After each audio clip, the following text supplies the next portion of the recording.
5 comportements qui repoussent le Saint-Esprit. La plupart des chrétiens ne le réalisent pas. Saviez-vous que vos pensées quotidiennes, vos habitudes et vos attitudes cachées pourraient discrètement attrister le Saint-Esprit, fermer la porte à sa présence et bloquer la puissance même pour laquelle vous priez? Dans cette vidéo, nous révélerons 5 comportements qui repoussent le Saint-Esprit. Et la plupart des chrétiens ne se rendent même pas compte qu'ils les adoptent. Mes amis, chacun de ces comportements est un point aveugle spirituel qui prive les croyants d'intimité. Pourtant, chacun offre un chemin vers la restauration, la liberté et le feu. Restez avec moi, car à la fin de ce message, vous ne vous contenterez pas de reconnaître ce qui repousse l'esprit.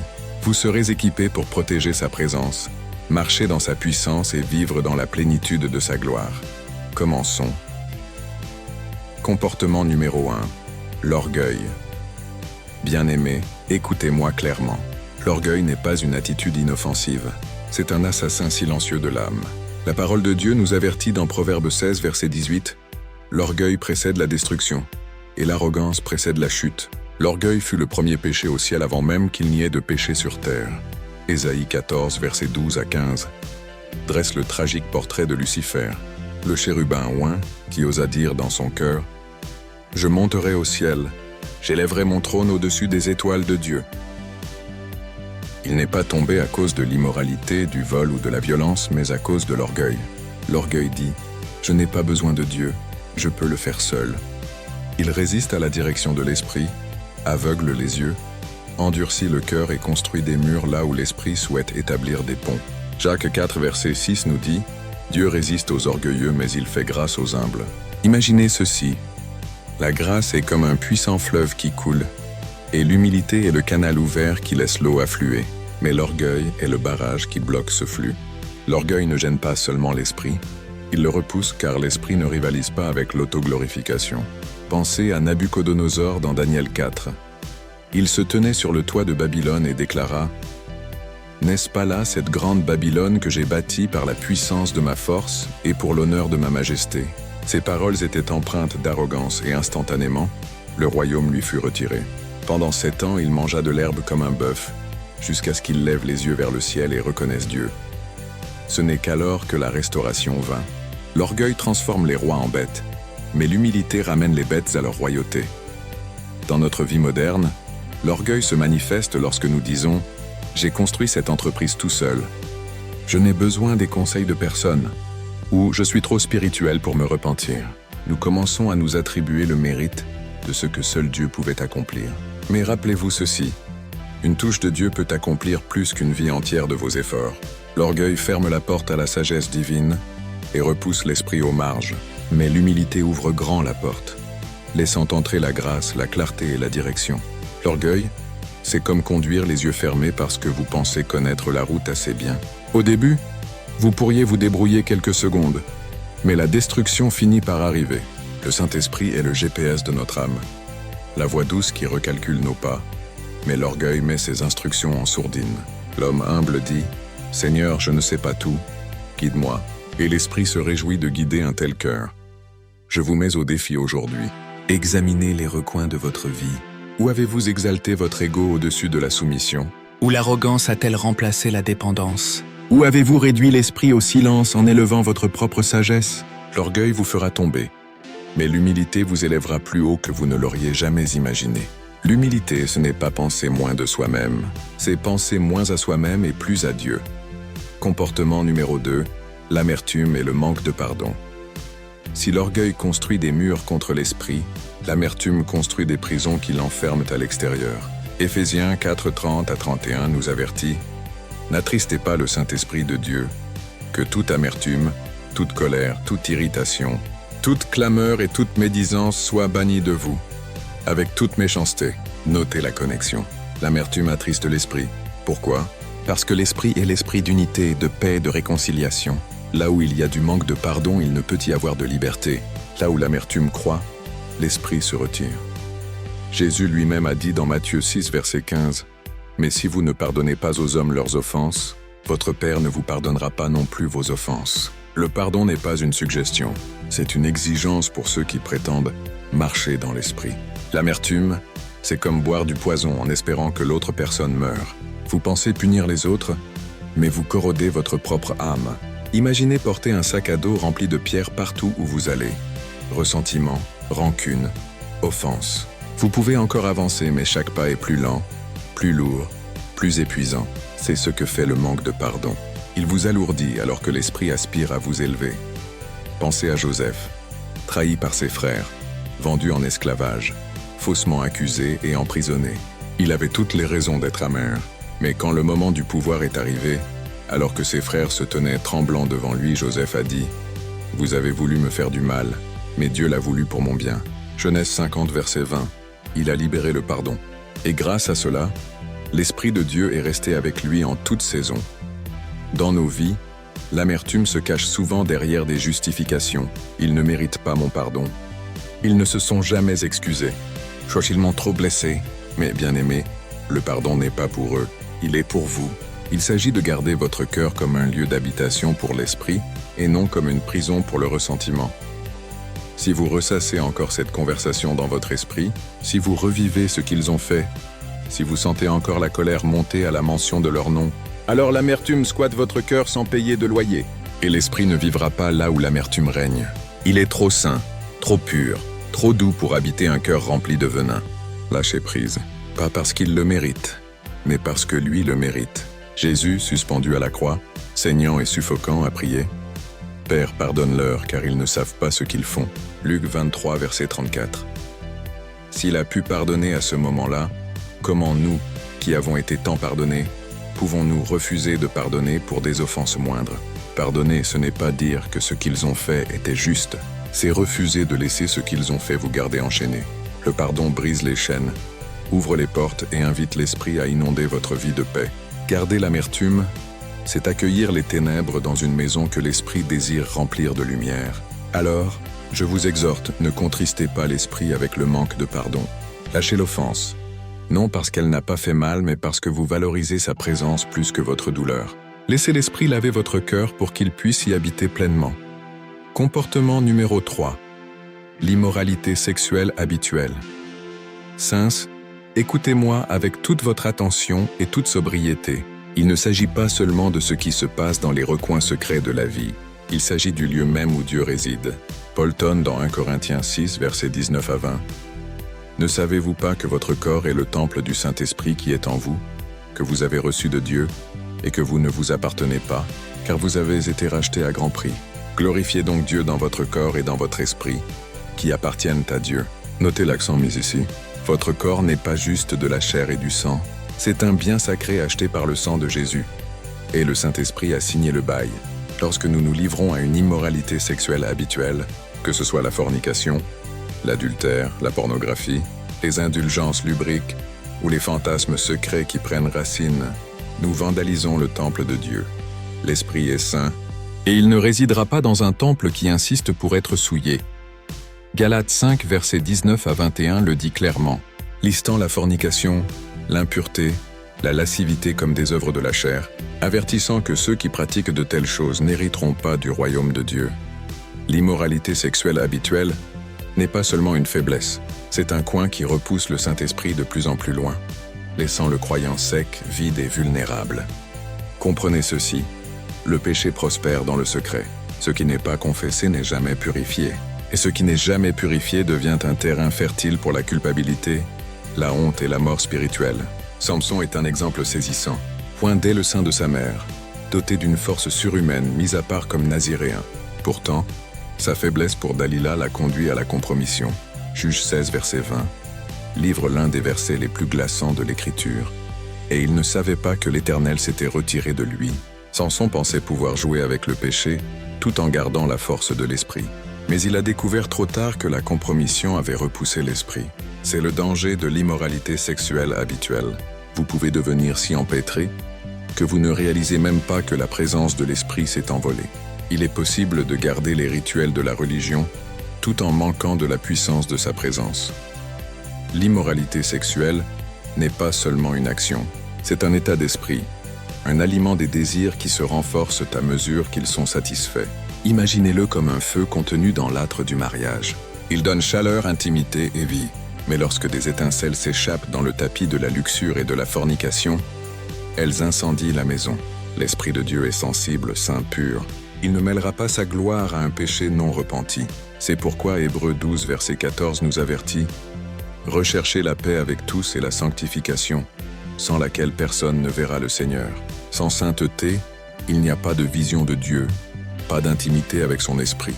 La sainteté n'est pas un mot démodé, c'est le mot de passe pour accéder à sa présence. Soyons clairs, il ne s'agit pas de condamnation, mais de transformation. L'Évangile ne dit pas « Tu as échoué, donc Dieu en a fini avec toi ». L'Évangile dit « Tu as échoué, mais le sang agite encore et l'Esprit t'appelle encore plus haut. » La repentance n'est pas la honte, c'est le don de revenir en arrière. Si l'orgueil ferme la porte, la repentance la rouvre. Si l'immoralité souille le temple, le sang de Jésus le sanctifie à nouveau. C'est pourquoi David, après sa chute avec Bethsabée, a crié dans Psaume 51, verset 11 « Ne me rejette pas loin de ta face, et ne me retire pas ton Saint-Esprit. » Il comprenait que la pire conséquence du péché n'était pas de perdre sa couronne, son trône ou sa réputation. C'était de perdre l'esprit. Et pourtant, lorsqu'il s'est repenti avec des larmes, Dieu l'a restauré. C'est l'espoir pour chaque auditeur. L'esprit ne réside pas dans le péché, mais il court vers le cœur repentant. Mettons cela en termes quotidiens. Imaginez transporter un smartphone constamment infecté par des virus. Vous pouvez télécharger des applications, tenir l'appareil dans votre main, mais rien ne fonctionne correctement. C'est ce que l'immoralité sexuelle fait à votre âme. Elle encombre, corrompt et ralentit votre capacité à entendre Dieu. Mais lorsque vous le mettez entre les mains du Maître et le laissez le nettoyer, l'Esprit télécharge des mises à jour de force, de pureté et de clarté dans votre vie. Certains d'entre vous qui écoutez en ce moment sont frustrés parce que vous priez, mais vous ne ressentez aucune puissance. Vous adorez, mais vous ne ressentez aucun feu. Vous lisez, mais la parole semble sèche. Serait-il possible qu'un compromis caché ait réduit la voix de l'Esprit au silence? Serait-il possible que l'Esprit soit attristé parce que vous essayez de divertir ce pourquoi il est mort pour vous libérer? Écoutez ceci. La tentation elle-même n'est pas le péché. Il s'est déleste. Et l'Esprit n'est pas seulement un juge qui attend de punir. Il est un aide prêt à fortifier. 1 Corinthiens 10, verset 13 nous rappelle qu'aucune tentation ne vous a saisi qui ne soit humaine, et Dieu est fidèle pour fournir une issue. L'Esprit murmure toujours « N'y va pas, ne clique pas là-dessus, ne les rappelle pas ». Mais lorsque nous ignorons ce murmure à plusieurs reprises, sa voix devient plus difficile à entendre. L'immoralité sexuelle habituelle, c'est comme baisser le volume de l'esprit jusqu'à ce que la musique de sa présence soit noyée par le bruit du péché. Comportement numéro 4, la plainte chronique et l'ingratitude. Bien-aimés, écoutez-moi. Si l'orgueil construit un mur et l'amertume une prison, la plainte construit un désert où l'esprit ne réside pas. La parole de Dieu est directe dans 1 Thessaloniciens 5, verset 18. Rendez grâce dans toutes choses, car c'est la volonté de Dieu à votre égard en Jésus-Christ. Pas certaines choses, pas seulement les choses agréables, mais en toutes choses. Et immédiatement après ce verset, Paul avertit « N'éteignez pas l'esprit ». 1 Thessaloniciens 5, verset 19. Les deux sont liés. La plainte étouffe l'esprit. La reconnaissance attise le feu de l'esprit. Regardez les Israélites dans le désert, rachetés par la main puissante de Dieu, délivrés de l'emprise de Pharaon. Ils ont vu la mer Rouge s'ouvrir et la manne tomber du ciel. Pourtant, ils murmuraient. Nombre 14, verset 27, verset 30, rapporte que le Seigneur a dit « Jusqu'à quand supporterai-je cette méchante assemblée qui murmure contre moi? Vous n'entrerez pas dans le pays. » Leurs plaintes n'ont pas seulement retardé leur destinée, elles ont désinvité la présence de l'Esprit. Murmurer n'est pas inoffensif. C'est une rébellion déguisée. Cela dit au ciel, « Ce que Dieu m'a donné n'est pas assez. Pensez-y. » La plainte est une insulte à la provision de Dieu. C'est le langage de la méfiance. Et l'Esprit ne peut résider dans une atmosphère où la bonté de Dieu est mise en doute. Psaume 100, verset 4 donne l'antidote. « Entrez dans ses portes avec des louanges, dans ses parvis avec des cantiques, rendez-lui grâce et bénissez son nom. » La reconnaissance est la clé pour entrer dans sa présence. La plainte est le verrou qui vous en exclut. La gratitude cultive l'environnement même où l'esprit aime résider. Si l'amertume est un poison pour l'esprit, la gratitude est un parfum. L'esprit se déplace là où les cœurs sont reconnaissants. La gratitude magnifie Dieu au-dessus du problème. Mettons cela simplement. La plainte est le son de l'esclavage. La reconnaissance est le chant de la liberté. Les Israélites chantaient des plaintes dans le désert et mouraient en errant. Mais Paul et Silas chantèrent des louanges dans une prison, et virent l'esprit secouer les fondations de la prison. Acte 16, versets 25 à 26. 2 groupes, 2 réponses, 2 résultats. La plainte enchaînait une génération.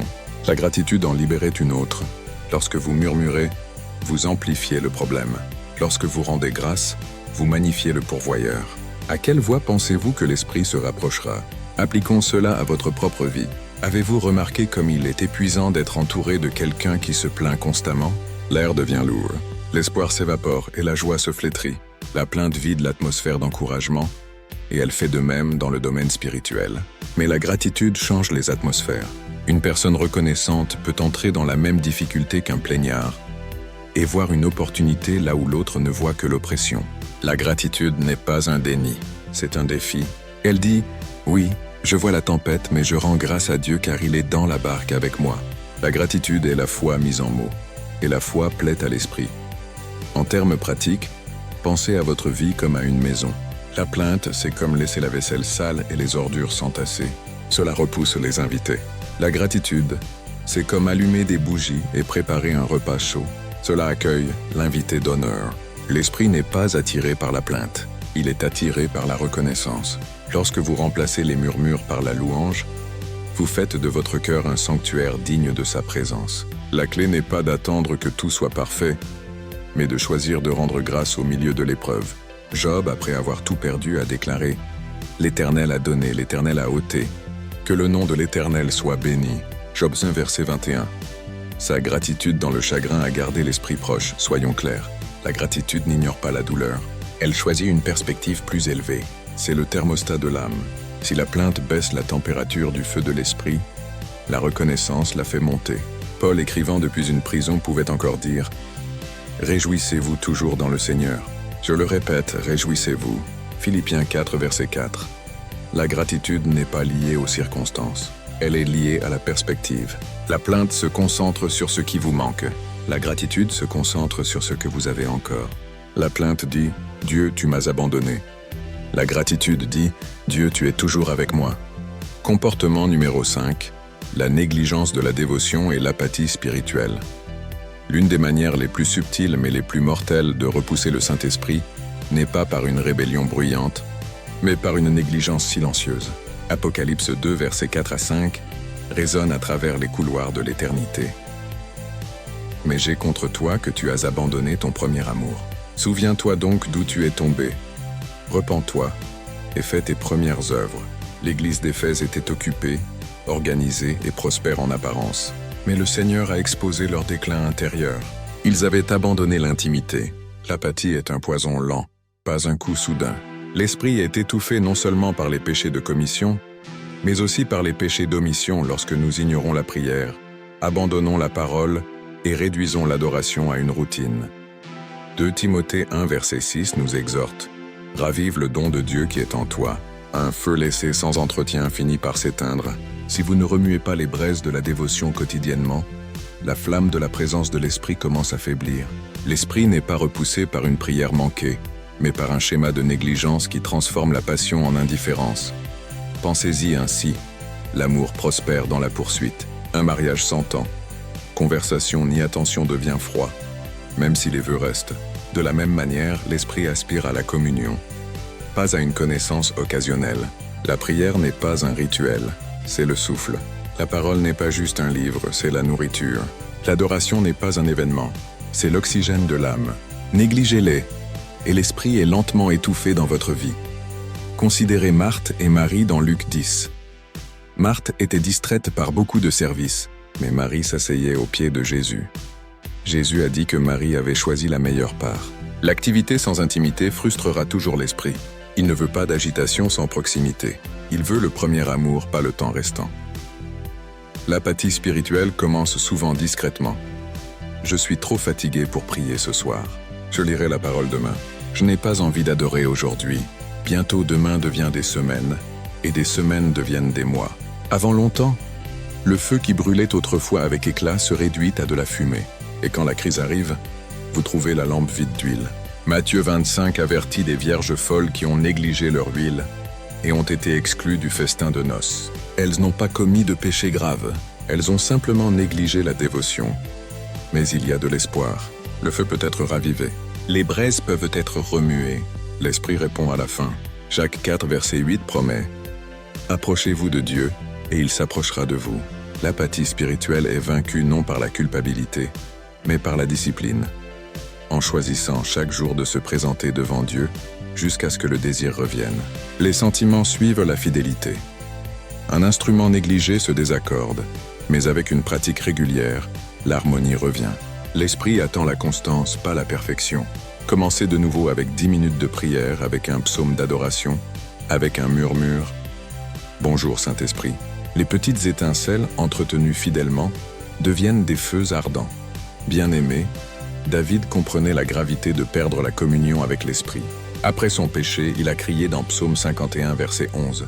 « Ne me rejette pas loin de ta face et ne me retire pas ton Saint-Esprit. » Il savait que les couronnes pouvaient être remplacées, mais pas l'Esprit. Les royaumes pouvaient être restaurés, mais pas sa présence. Ce cri devrait être la posture de nos cœurs chaque jour. Saint-Esprit, ne me laisse pas dériver. Garde-moi prêt, garde-moi brûlant. Gardez votre dévotion comme un trésor. Car l'Esprit n'est pas nonchalant avec sa présence. Il vient là où il est désiré. Il s'attarde là où il est accueilli. Il se manifeste là où il est honoré. Le Saint-Esprit ne nous quitte pas à la légère. Il est fidèle, patient et miséricordieux. Mais il peut être attristé, résisté, éteint et réduit au silence. L'orgueil, l'amertume, l'immoralité sexuelle, la plainte et la négligence, ce ne sont pas de petits défauts. Ce sont des termites spirituels qui rongent l'intimité avec Dieu. Mais l'humilité, le pardon, la sainteté, la gratitude et la dévotion, ce sont les postures qui font de votre cœur un sanctuaire pour l'Esprit. Ne traitez pas sa présence à la légère. Protégez-la, gardez-la, donnez-lui la priorité. Car lorsque l'Esprit est proche, les chaînes se brisent, la sagesse coule, la paix règne et la puissance est libérée. Sans lui, nous sommes des coquilles vides. Avec lui, nous sommes des vases de gloire. Alors je vous exhorte maintenant, priez comme David a prié.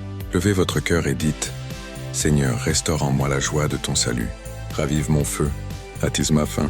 Ne me rejette pas loin de ta face et ne me retire pas ton Saint-Esprit. » Et en priant, je crois que l'Esprit viendra à votre rencontre, vous remplissant à nouveau de puissance, vous purifiant du compromis et vous ramenant dans l'intimité. Amen. Famille, si ce message vous a touché, je vous invite à commenter ci-dessous. Saint-Esprit, ne me laisse pas te repousser. Écrivez-le comme votre déclaration publique, votre prière d'abandon, votre engagement à protéger sa présence par-dessus tout. Car ce message n'est pas seulement un sermon, c'est une invitation. Une invitation à garder la flamme vivante, à garder l'esprit proche et à marcher quotidiennement dans sa puissance. Et avant de partir, n'oubliez pas d'aimer, de vous abonner et de partager pour aider à répandre la parole de Dieu. Que Dieu vous bénisse tous.